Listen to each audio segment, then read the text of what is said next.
अगर आपके बच्चे शलजम नहीं खाते तो उनको इस रेसिपी से बना कर दें, यकीन करें छीन छीन कर खाएंगे। बहुत ही ज़बरदस्त रेसिपी है। तो स्टार्ट करते हैं। यहाँ पर मैंने आधा किलो शलजम लिए थे जिनको अच्छी तरह से धो लिया था और इसके बाद हम छिलकों समेत इनको कद्दूकश कर लेंगे। यहाँ पर आप देखेंगे मैंने सारी शलजम कद्दूकश करके रख लिए हैं। अब इसमें कुछ मसाले ऐड करेंगे। 1 चम्मच के करीब यहाँ पर मैं इसमें ज़ीरा ऐड कर दूँगी और 1.5 चम्मच के करीब मैं इसमें कुटी हुई मिर्च ऐड करूँगी। दूसरी मिर्च का हम इसमें यूज़ नहीं करेंगे इसलिए इसकी क्वांटिटी ज़्यादा थी। और यहाँ पर 1.5 चम्मच ही मैं इसमें साबुत धनिया ऐड कर दूँगी और इसके बाद नमक टेस्ट के मुताबिक ले लेना है। हल्दी आपने बिल्कुल आधी से भी आधी चम्मच यूज़ करनी है। और इसके बाद अब हम इसमें हरी मिर्चें 3 से 4 अदद बारीक कटिंग करके वो भी ऐड कर देंगे और थोड़ा सा हरा धनिया कटिंग करके मैंने रखा हुआ था वो भी इसमें ऐड कर देंगे। 1 अदद दरमियाने साइज़ का प्याज कटिंग करके रखा हुआ था वो भी इसमें ऐड कर देंगे। और अब 2 अंडे इसमें एक एक करके ऐड कर देंगे। अब इसके बाद मैं 3 से 4 चम्मच इसमें बेसन ऐड कर दूंगी और अच्छी तरह से मिक्स कर लूँगी। हाथ अच्छी तरह से वॉश कर लें और हाथों की मदद से इसको अच्छी तरह से आप मिक्स कर लें, ज़्यादा बेहतर तरीके से मिक्स हो जाएगा। तो ये इतनी टेस्टी और मज़ेदार रेसिपी बनके रेडी होती है। आप इसको लंच बॉक्स में भी बच्चों को बना के दे सकती हैं।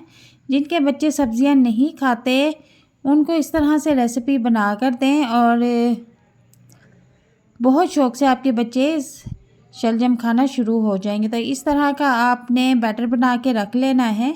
और यहाँ पर मैंने तवा लिया है, उसके ऊपर घी डाल के इसको हल्का सा गर्म कर लिया है।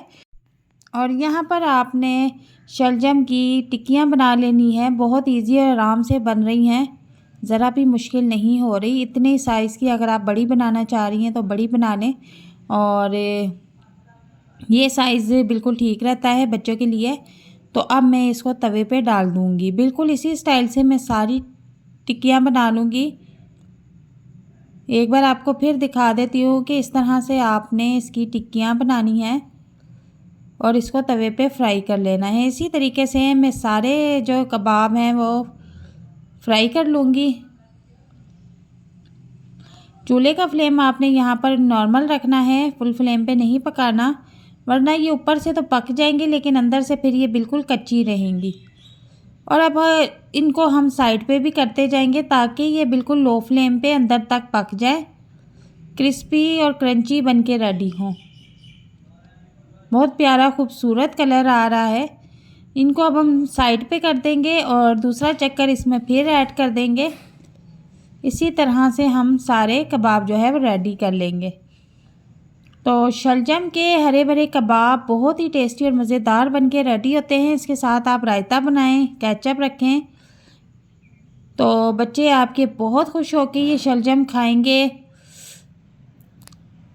बहुत ही यूनिक और मज़े की रेसिपी है। आप इस रेसिपी को एक बार घर में ज़रूर ट्राई करें।